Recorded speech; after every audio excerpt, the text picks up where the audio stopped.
In the words of Dom Toretto, I don't have friends. I got family. The vibes in the Devils locker room is at an all-time high, and I think that translates well onto the rink. And also, let's break down the comments made by Tom Fitzgerald about Jacob Markstrom wanting to improve because I want to talk about it in more detail. We have a lot to break down in today's episode of Locked On Devils. Buckle up, everybody. You're Locked On Devils, your daily podcast on the New Jersey Devils, part of the Locked On Podcast Network, your team every day. Hi, this is Bryce Salvador, and you're Locked On Devils with Trey Matthews. Elliott scores! Oh, Stevens stepped up, nailed it. Brodor's got the puck. What a shot. The Devils win the Stanley Cup. Alrighty now, what is up, New Jersey? Welcome back to the Locked On Devils podcast here at the Locked On Network. I'm your host, college hockey play announcer, Devils Wire Pucks and Pitchforks, and also part-time credential media member, Trey Matthews. Back from St. Louis, Missouri, back in my normal studio.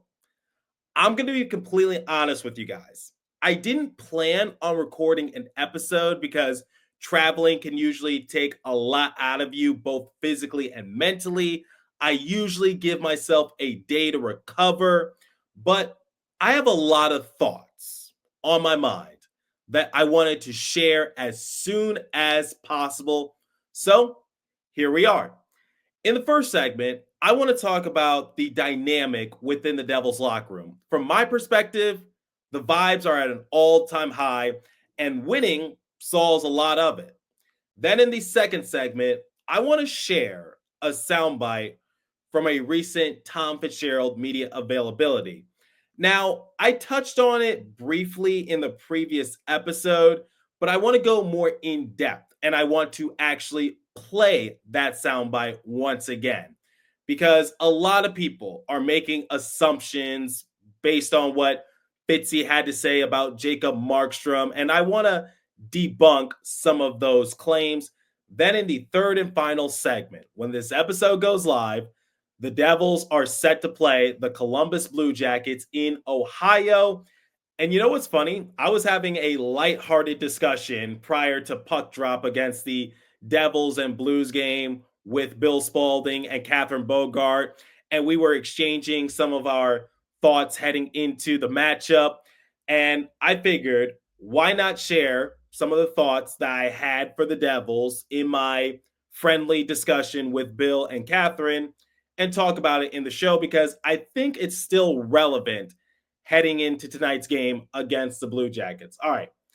First, let's talk about the vibes within the Devils locker room. We're going to talk about family. I'm going to go full Vin Diesel, Fast and Furious on you guys, because how can we not talk about family when family's all that we got? I couldn't help myself. But in all seriousness, Stefan Noesen recently said that the Devils are building a family within their locker room. And I thought that was beautifully said by Noesen. As you guys know, I spoke to Noesen shortly after the Devils and Blues game, and I talked about everything he had to endure, from dealing with injuries to having to basically start over in the AHL despite having a decent amount of NHL experience under his belt. He ended up winning the Calder Trophy with the Chicago Wolves. He got another chance with the Carolina Hurricanes, and he had to show out both in the playoffs and regular season.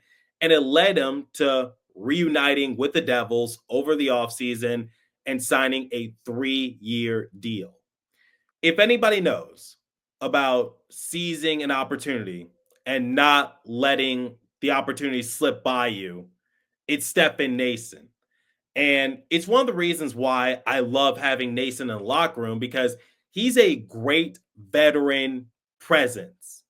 And the same can be said for Brendan Dillon, Paul Cotter, who won a Stanley Cup with the Vegas Golden Knights, and some other veteran pieces that the Devils brought in a few years ago, like Andre Palat and Eric Haula. the dynamic in the locker room changes a little. And I wanted to just share my thoughts and my experience because I took a lot from the previous game against the St. Louis Blues. First and foremost, as you guys know, I did a morning skate report. And when I was playing Brendan Dillon's media availability, in the background, you could just hear Tomas Tatar and Eric Holla just having a ball. They were laughing, they were joking, they were screaming from the top of their lungs. Yes, it didn't really make for the best of sound bites because we were talking to Brendan Dillon. But in all honesty, I really didn't care. I was just really ecstatic that both Hala and Tatar were having a good time because Tatar was a healthy scratch the last couple games. He has every right to be a little salty, be a little bitter, but he wasn't. He was embracing his teammate and he was still in a good mood. And this season, I don't think has been the strongest for Tatar, but the fact that it's not getting to him, that says something about the culture that the Devils are building. And I think the important piece is Eric Holla. I've said it before. Eric Holla is one of my favorite people to interview because he's going to tell it how it is. Sometimes you'll see a sensitive side to Eric Holla. I was there for exit interviews a couple years ago when he said he wanted to return to New Jersey and said that the guys in the locker room were like his family. After a loss, Eric Holla will tell it how it is. He's not afraid to go at the media. He's gone after me, but you know what? I respect him for it because it's just him being honest and telling it how it is. But after a win, he'll go into great detail. He'll talk about the effort from his team. Eric Holla is just the perfect example of the ultimate teammate. And it's funny because a lot of people in the NHL world were saying that Eric Holla was a cancer in the locker room. Nobody liked him. He was the problem. Carolina fans still boo him mercilessly to this day. But the fact that Holla is keeping the vibes at an all-time high in the locker room, he's being a leader both on and off the rink. And like I said, he's not afraid to flip a switch and turn into a super serious person. And I think that translates to on the ice. Paul Cotter even said it during his media availability that if you look at the bench, especially after that Blackhawks game, everyone is just jumping around in excitement. Everyone's embracing one another. So when people are joking on social media and saying like, oh yeah, they totally love each other, they're this or that and a third, there's some truth to it. The guys love being around one another. And Catherine told me a few weeks back when I was in Tampa, she said that everyone pretty much gets along with one another in the locker room. And because I was asking her, like, why is it news to people that Nico Hischier and Jack Hughes are friends? I thought that was already established. And she was just like, some people on social media were running with a rumor saying that they didn't get along or that it was just a professional work relationship. And Nico debunked it by saying, Jack and I are great friends. And what you see on the rink is that the Devils are standing up for one another. And it was on full display against the Blues because Nason said it best. It was complete BS. After the Blues got their first goal on Jacob Markstrom in the third period, there was new energy, but there was also a lot of frustration because they couldn't figure the Devils out. And the Devils never win in St. Louis. I believe that's only their third win in St. Louis since 2008. Yeah, that's something to take note of. But still, the frustrations were boiling over and the Blues got a little too physical. But the fact that the Devils were sticking up for one another and Sheldon Keefe touched on it, that really says something. So I'm loving the chemistry, the camaraderie, and just the dynamic in the Devils locker room. And it was on full display when I was covering the team in St. Louis. So I just wanted to share my particular experience based on what I saw, what I experienced, what I heard. The chemistry is great right now in New Jersey. and it translates onto the rink. And thank God they're not the New York Rangers, because the Rangers recently traded away Jacob Trouba. And shortly before I recorded this episode, Capo Caco, he's on his way to Seattle. Wasn't Caco supposed to be better than Jack Hughes? Anyway, I'm not a big fan of kicking people while they're already down. But in all honesty, I'm really happy to see that the Devils are vibing really well with one another. All right, we're going to talk about Fitzgerald and the recent comments he made about Jacob Markstrom momentarily. But before we continue, let me tell you guys about Prize Picks. If you love sports, you're going to love Prize Picks, the best place to turn your sports knowledge into real money. Whether it's hockey, football, or any of your other favorite sports, Prize Picks makes it easy to get in on the action. You can now win up to 1,000 times your money on Prize Picks. Plus, this holiday season, they're giving away $30+ million in rewards during Pickmas and offering 2 free picks in December. And when your picks hit, Prize Picks makes it easy to cash out. You can get your money as fast as 15 minutes. This week on Prize Picks, I'm eyeing Jack Hughes for more than 4 shots on goal. Download the app today, use the code LOCKEDONNHL, and you'll get $50 instantly after you play your first $5 lineup. That's right, $50 instantly. Prize Picks, run your game. Okay, I talked about it in the previous episode, but I wanted to play the soundbite from Tom Fitzgerald's media availability and what he had to say about Jacob Markstrom. Take a listen. With Jacob Markstrom, are you happy with what you've seen from him so far? Yeah, it's funny. I think if you ask Jacob, he'd probably tell you he could be better. I think every player can be better, that's for sure. But he gives us a chance every single night to win a hockey game. But that doesn't mean he can't improve or our play around him can't improve. So, yeah, I mean, it's, again, he's come in here, he's done what he's done, he's got a lot of wins, and gives us a chance to win every night. So that's all you ask for in goaltending. You want to speak to us a little about the goaltending? Sorry? About the goaltending. Has it exceeded expectations? Like you said, they give us a chance to win every night. That's all you ask for. So those comments led to a lot of speculation on social media. Does that mean Fitzgerald is indifferent about Markstrom? Was he trying to throw Markstrom under the bus? No, that's not what he was doing. I think this tweet from Amanda Stein perfectly sums it up. Here's what she said a few days ago. That checks out. It's a competitor mindset both Markstrom and Fitzy have. One of the first things Jacob told me in September was, I expect to go 82-0. He'll always find something to improve. I think that sums it up perfectly, because when I spoke to Jacob Markstrom, he said something similar, which was he was trying to find ways to improve his game. He said the season was still relatively young.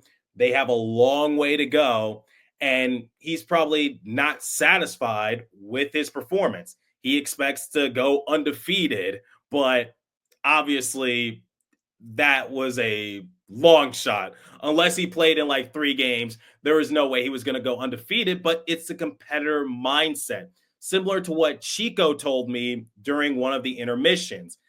What Chico took away from it was that, Trey, are you always trying to improve?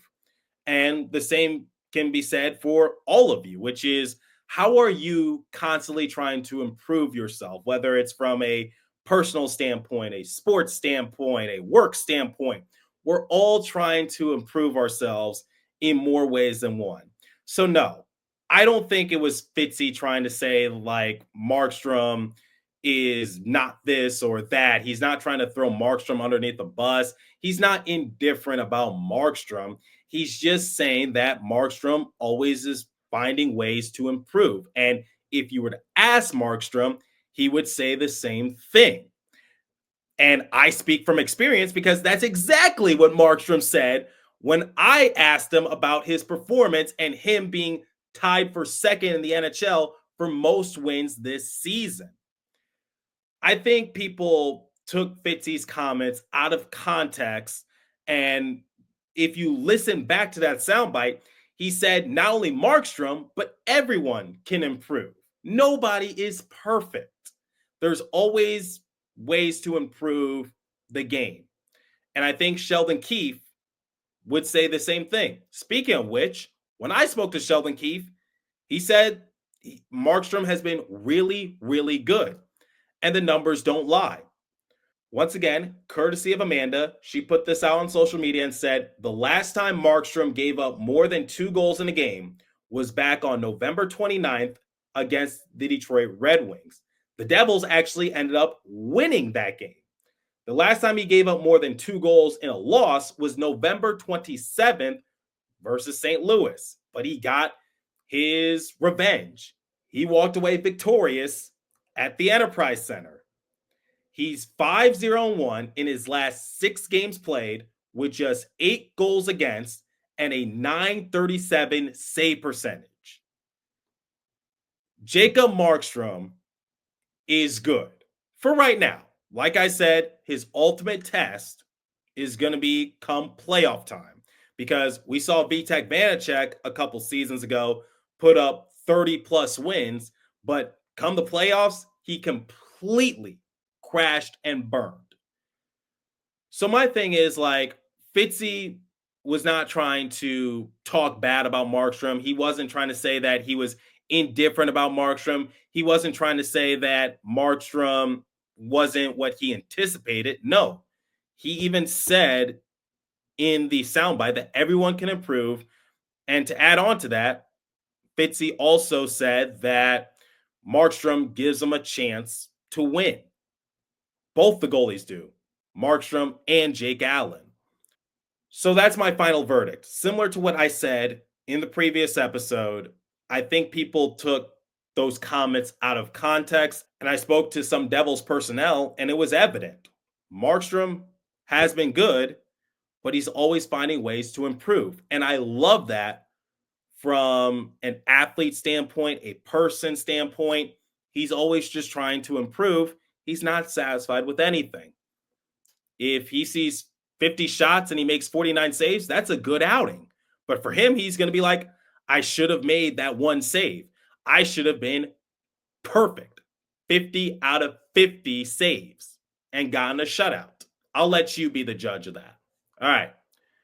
Before I share my quick thoughts heading into the next matchup against the Columbus Blue Jackets, let me tell you guys about Select Quote. The World Series, Super Bowl, the Olympics, the world's top athletes get to play in these top-level sporting events thanks to one thing, teamwork. And teamwork can also protect your financial legacy and your family's future.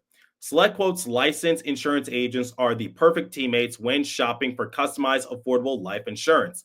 They can find you the right policy to keep your financial legacy safely in your family's end zone. I think that sounds pretty good to me. I think that's great for me and my family. SelectQuote is one of America's leading insurance brokers with nearly 40 years of experience, helping over 2 million customers find over $700 billion in coverage since 1985.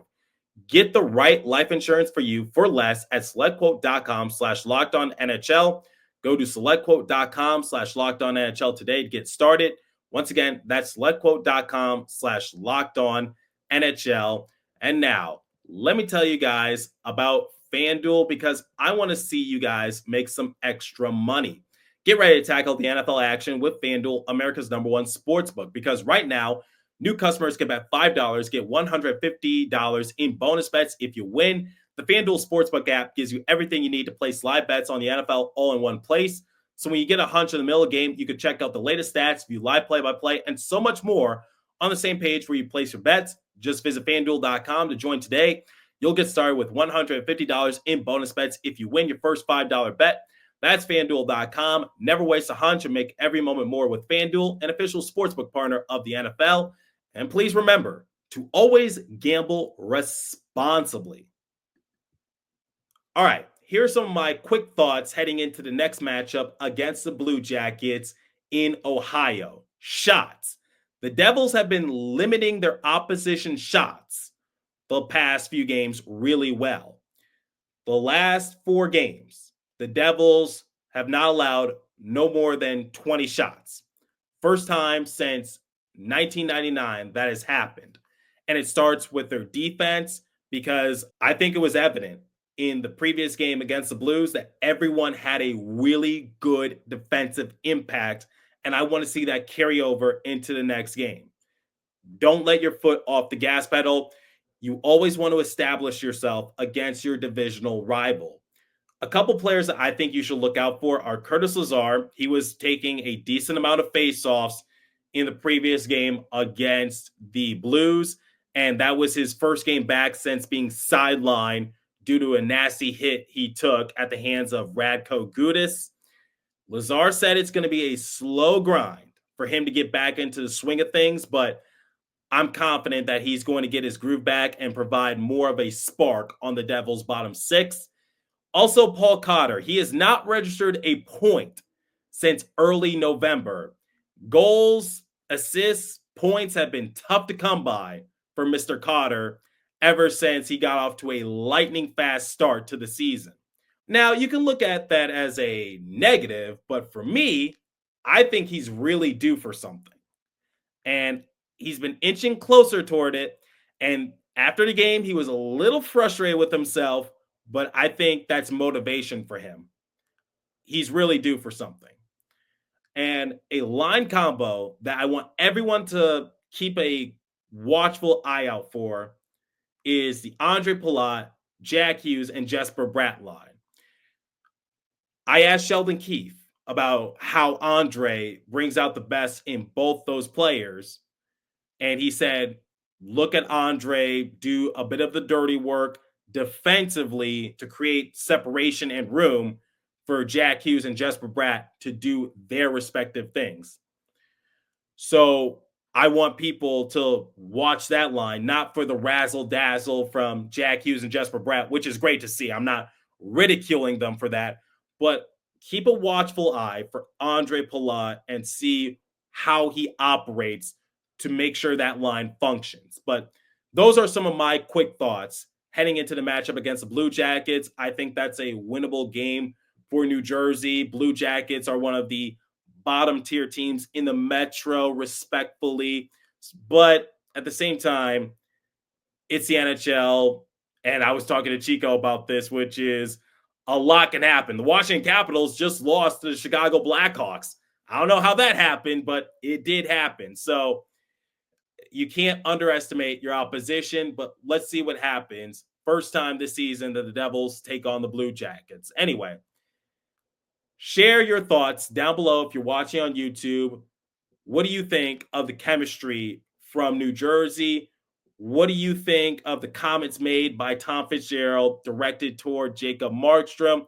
I'm curious to hear your thoughts. Once again, leave a comment down below if you're watching on YouTube. If you're listening on podcast streaming service, hit me up on my personal X Page app at TrainMat4 or the show's X Page app at Locked On Devils.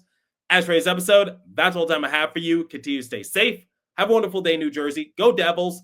I'll catch you guys next episode. Thanks for listening once again.